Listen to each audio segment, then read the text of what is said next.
Hello, welcome. Hope you're having a good time. This is our talk. For those of you who don't know me, I am Matt Jarvis. I am Director of Developer Relations at Sneak. I am one of the organizing team of this fine event, and I do a bunch of other stuff with the CNCF. And over to Andy. Hello, I'm Andy. Checking my notes. Who am I? Founder and CEO at Control Plane, where we do cloud-native security consulting and engineering. I'm very proud to be associated with the CNCF's Tag Security, where we appraise and help to assure open source and cloud-native software that's looking to graduate within the CNCF. And I'm CISO at Open UK, along with my venerable co-speaker in the same organization, where we look to try and assist the UK government with not blowing its own feet off with bad legislation. Nicely put. So if you've come for Yogi Bear memes, you're definitely in the right place. But no, very seriously now. For those of you who've maybe only just started to hear about SBOMs, I wanted to start with a quick primer on what an SBOM actually is. There's a few different ways of looking at this. It's clearly, in its most simple form, an acronym for Software Bill of Materials. And we could also look at this extremely wordy definition from NTIA, which I'm not going to read, and I'm sure you won't either. But Andy and I are coining this new definition, just a bunch of JSON, which we think is very catchy. Although not quite true either, because an SBOM doesn't have to be in JSON, but for the purposes of artistic license. So an SBOM is basically just some structured data that describes the relationships between elements that make up our software. But we kind of already have lots of structured data sources that do exactly that in our package repositories. So things like deb, RPM, and many others all work exactly like that. So what makes SBOMs inherently more important than any of these existing sources?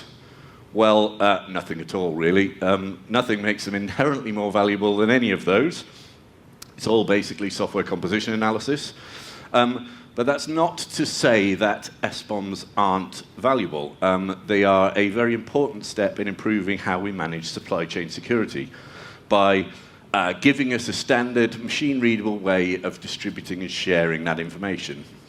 So if I'm a developer, I can use the SBOM to understand the dependency tree of a piece of software. If I'm in the security team, I have a kind of library of things that my infrastructure contains that I can analyze when the next big CVE comes along. But for SBOMs to really be effective, we need to consider a lot more than just the basic information that's in them. How we create them, how we manage them, and probably most importantly of all, how we trust them is the key to really defining that value. This is your bit, Andy. Oh, wonderful. Right. So when do we generate an SBOM, and why is that important? Well, an SBOM is a snapshot. It is a point-in-time capture of the state of whatever is under observation. And it represents only the moment of creation because it's pulling in information from not only the snapshot of where it is, but externally as well. So it's critical that we think about what point in the development, packaging, distribution cycle we actually generate this SBOM. This ensures that the things are closely correlated and we understand exactly what the guarantees are. So this generally means doing this in an automated way, doing that through the build system, in exactly the same way as we would consider our compilation of executables and the way we package and distribute those. However, this does somewhat depend upon what we expect the SBOM to contain. If it's point in time, some of the information could be invalid by the time that the consumer comes to take that off us as producers. Especially, CVEs could have occurred between the time of packaging and distribution, which raises questions about whether that metadata, temporal or static, is relevant in some of the places that it's recorded in SBOMs today.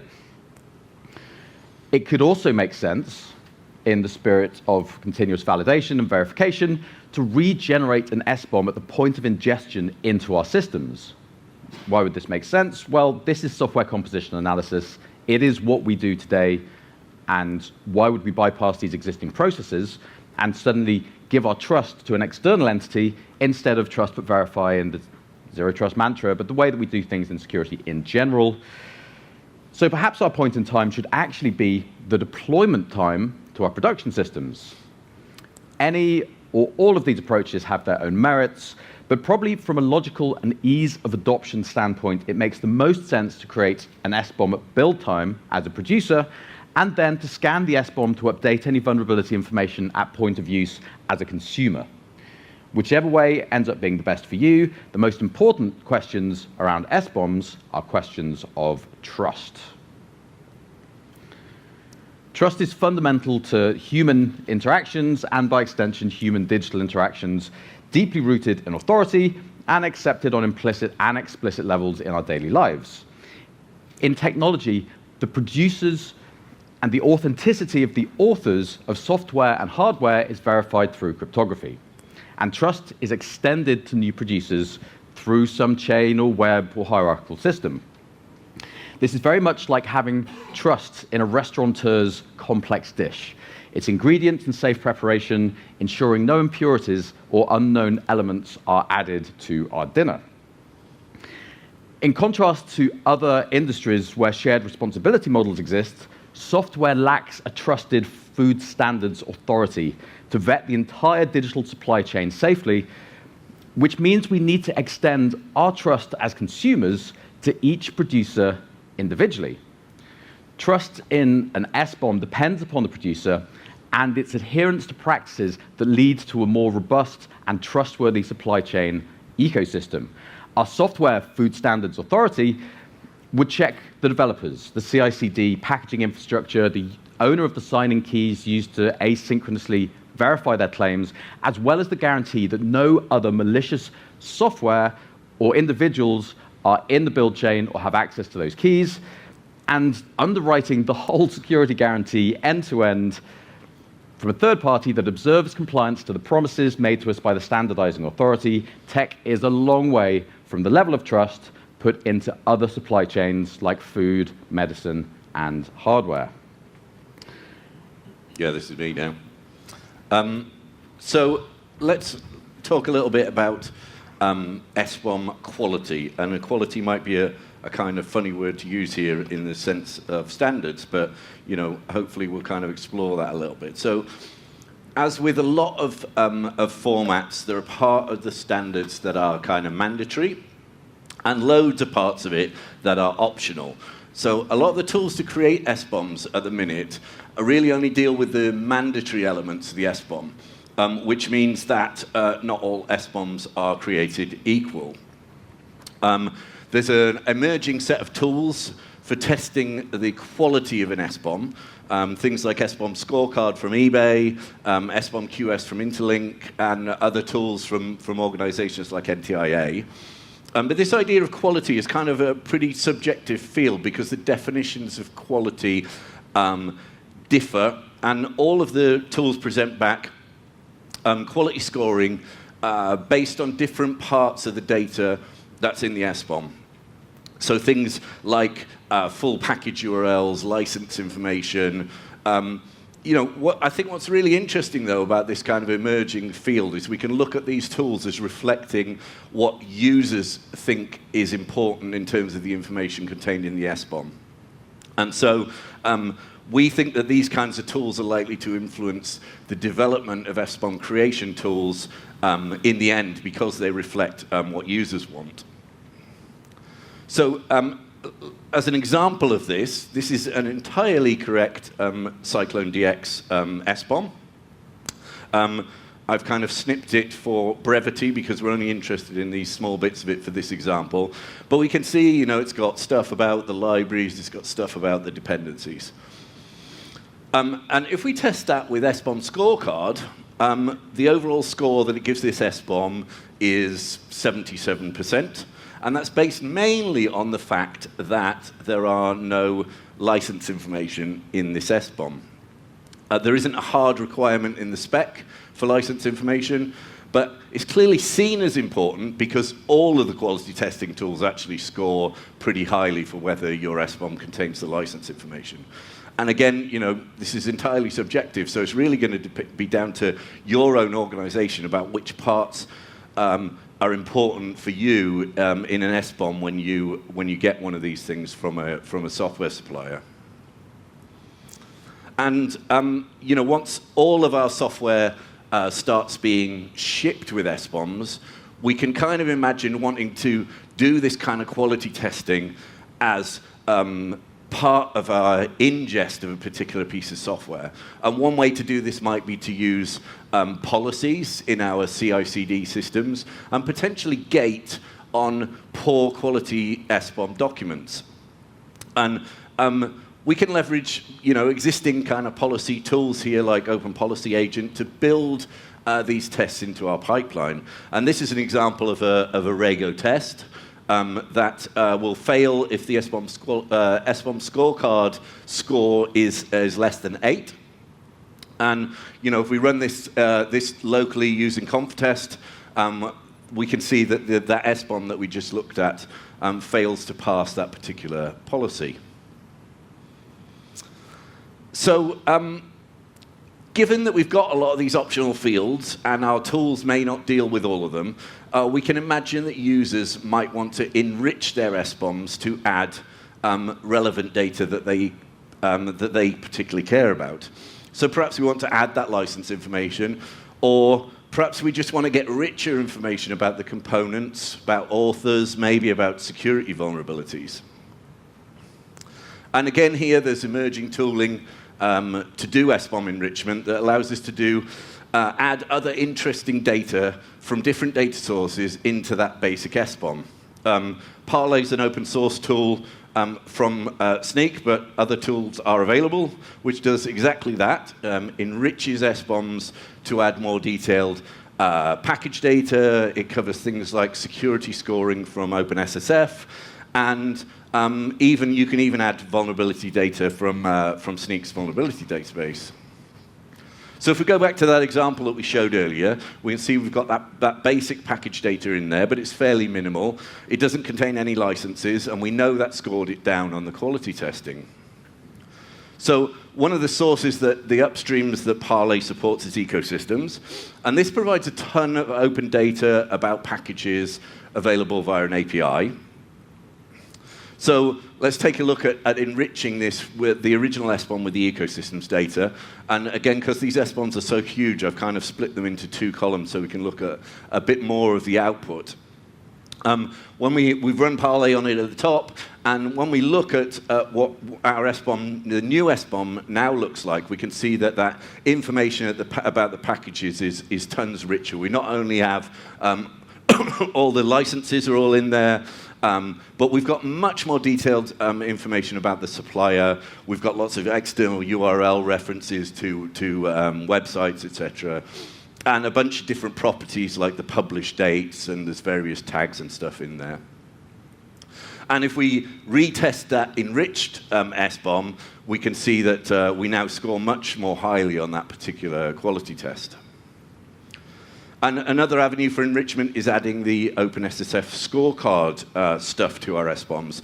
And if you're not familiar with OpenSSF scorecard, this is one of the major project outputs funded by the OpenSSF.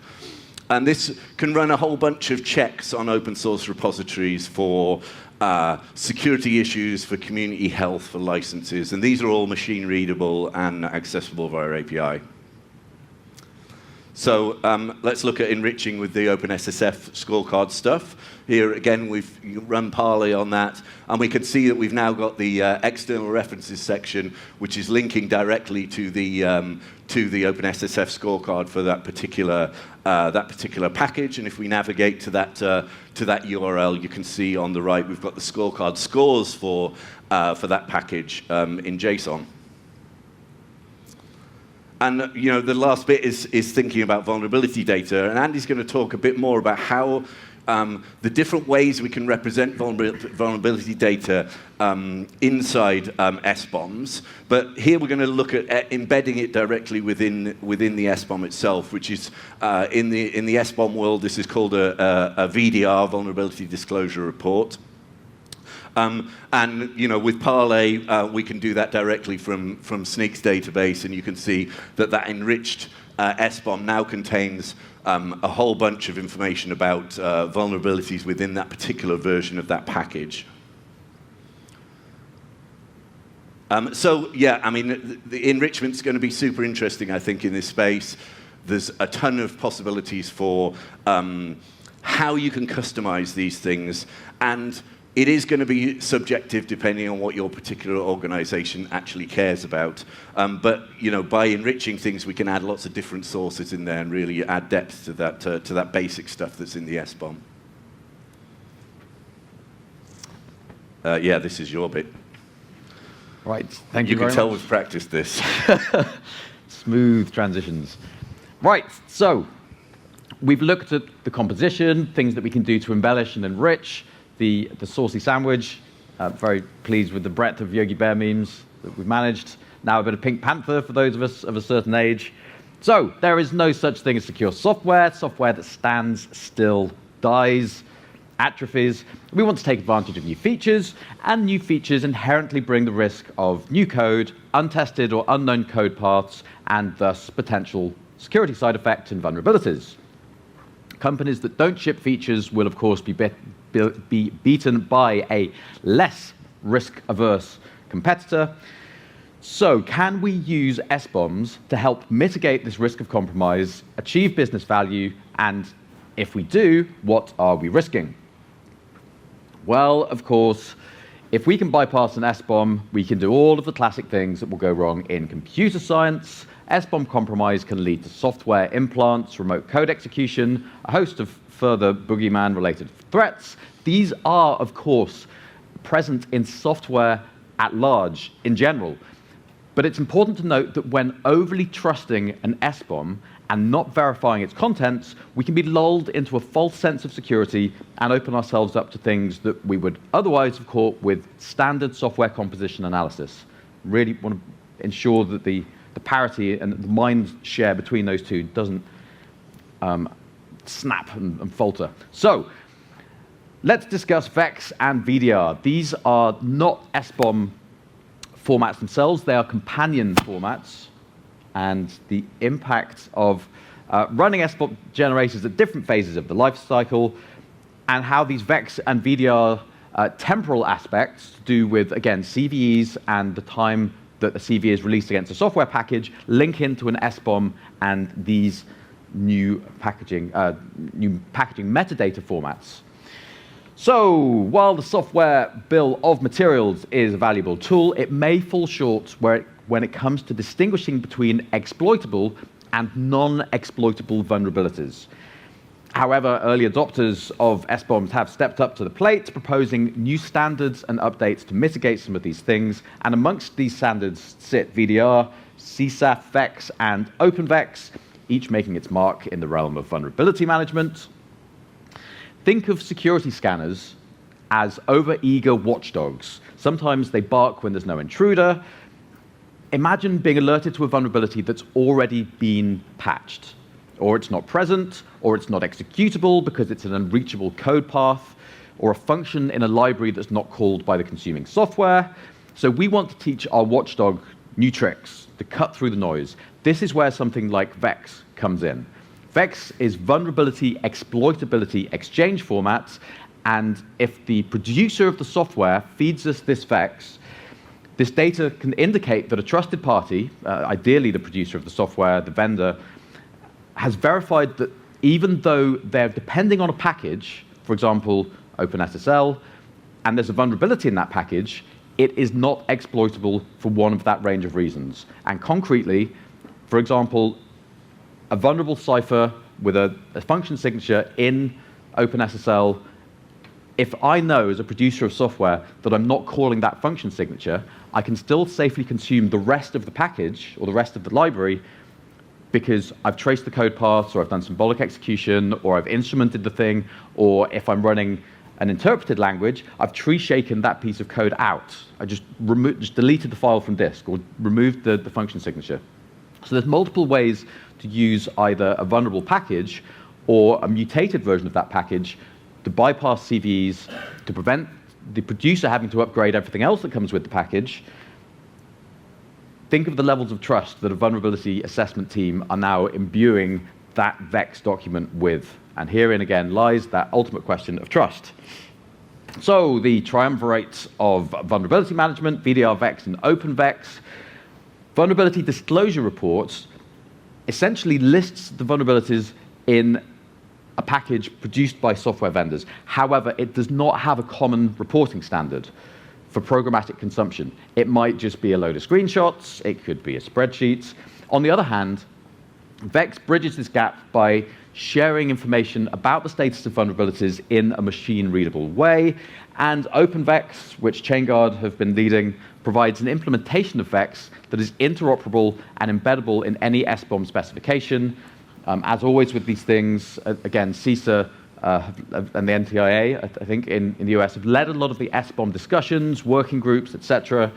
They are, as with all government departments, calcified and glacial sometimes, and OpenVEX basically got the jump on trying to publish a specification, because VEX is still kind of mired in a little bit of uncertainty there.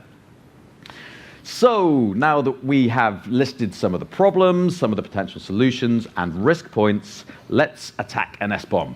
There are two classes of threats to an SBOM: malicious or accidental. Malicious threats are deliberately introduced by attackers with the intent to cause harm. For example, an attacker could inject malicious code into an SBOM or create a fictional release with a tampered SBOM and vulnerable dependencies. Accidental threats are, of course, introduced unintentionally due to errors or omissions. For example, an SBOM may be incomplete or outdated, or leak confidential information about the state of the internal systems in which it was built. Let's have a look how and where these can happen. This is where I lose my voice in this talk, so I'm going to lubricate slightly on the way. First, we care about where the SBOM was generated and to what depth. Closed source and compiled software may have components that can't be identified with software composition analysis, because I've just been given a binary blob. So they must be generated at build time. The SBOM to go with that and describe the software must be generated at packaging compilation time. They then can't be validated unless the consumer rebuilds from source. So the source is open, or we trust the SBOM. Open source software, of course, can be scanned when it's ingested into an organization, but it's then just software composition analysis. There's not any difference, with the additional hurdle of having to trust a third party not to tamper with it, or not to make mistakes in their SBOM. So it's not replacing software composition analysis, but we can make additional verification. Can we make this more complicated? Yes. So we're going to run through a high-level view of how we package and build a piece of software, and then enumerate some of the threats that are present in it. And we're going to do it really quickly, because we've got 5 minutes left. So local compromises are, of course, problematic. If you're compromised locally, all bets are off. We get into the source data repository. If we compromise the source repository, gain control over that source, we can inject anything we want. Vulnerable versions, we can mutate the calling software, the actual package. Dependency confusion, using ambiguous or misleading dependency names that are then shadowed onto a public repo. So if I use my Andy organization, and that goes to, say, NPM, it's not there, it then resolves from a local registry. If somebody registers that on the public registry, I get confused with my dependencies as a package manager, and I go and pull the malicious software from upstream. Build and verification, there's loads of stuff that can go wrong here. Incomplete SBOM generation, compromised SBOM generation tooling, code injection in a SolarWinds kind of fashion, confidential data leakage, where someone's leaked keys or internal paths or IP addresses, version regression, where we purposefully downgrade a dependency because we've got control of the build system. Of course, a lot of other things will go wrong if that is a compromised level. version regression, whoops, I've said, weak hashing algorithm. You can generate SBOMs with multiple different hashes. We don't want to rely on a broken hash, of course. Using multiple hashes is a nice way of preventing any of them from becoming the point of compromise. A hash mismatch, if we're mutating those versions, or even pushing a bad version in and putting the incorrect hash, or the correct hash for that broken version in. Provenance manipulation and outdated SBOM content. We get to the release phase. Even if we trust the things that we've received before, if that metadata is tampered with or falsified, we would need access to the signing keys at this point, but there's an assumption we're within the build infrastructure, and we can sign that SBOM with those compromised keys and essentially do anything to it. Again, if we're trusting the producer to give us something, and then or somebody falsifies an SBOM to go with it, and we bypass our internal vulnerability scanning and software composition analysis, well, we've basically backdoored our own organization through the front door. A package repository and distribution, we could have a fictional dependency release with a fictional software number and SBOM tricking users into downloading non-existent or malicious versions of the software. Social engineering attacks, of course, this is generalized. Again, man in the middle, we're probably looking at a broken TLS or an intercepting middleware box, so relevant to SBOMs, but not unique. And the validation or ingestion infrastructure. So if I've created an entire scanning infrastructure to bring software into my organization, denormalize it into a local repository so I know that it's somewhere safe, and that ingestion infrastructure is broken, again, all bets are off because it can be mutated and then pushed in internally. These are all the points of compromise of the supply chain just to get to the developer. This is, and the thing then loops and extends because the producer-consumer problem extends out for all the people then using that software. This is with kind of thinking about this as the consumption of dependencies and transitive dependencies, but if this is building a library, then we go back to the beginning as the developer then pulls in the thing that's just been built. You may recognize this from Salsa. It's another view on the same supply chain we just modeled. These are the threats. We'll publish these slides to save you from copying them down. And can you imagine all the things that could go wrong here? A fair few. Again, we're probably a little bit low on time here, but just looking at the amount of places that we can that we risk injection or attack, it's fairly large. This is how the sausage is made, and the Food Standards Agency would probably be relatively livid at what we do in software. Just whizzing through, and we kind of get to this point where once we've threat modeled the SBOM supply chain, how things are constructed internally, we can then build an attack tree. This gives us the opportunity. This is not actually an SBOM one. Yes, 1 minute. Okay, there's lots of other useful things that you can get to from here. CNCF Technical Advisory Group assure software and care about how the data comes into us. The Secure Software Factory is something that we built in collaboration and passed over to the OpenSSF a couple of years ago, which looks at trying to secure these things into stage build signing, how we sign test evidence, how we package and distribute things. And of course, the OpenSSF are really focused on this. There's now, is there now another organization that they do the secure software? I think there's now a side organization at the OpenSSF focusing on software supply chains as well. And I will pass back to you for conclusion. Yeah. I think we're going to need a bigger talk. I think the point really of this talk, is that SBOMs by themselves are just, a bunch of JSON or a bunch of structured data, and they're not really a magic bullet to solve the supply chain security issue without having a ton of other stuff around it. In terms of trust and in terms of enrichment, but that is not to be negative about SBOMs. It's definitely something we're all going to have to embrace. But the same risks apply to ingesting SBOMs as in terms of any software that we ingest into our organizations. Thank you for listening.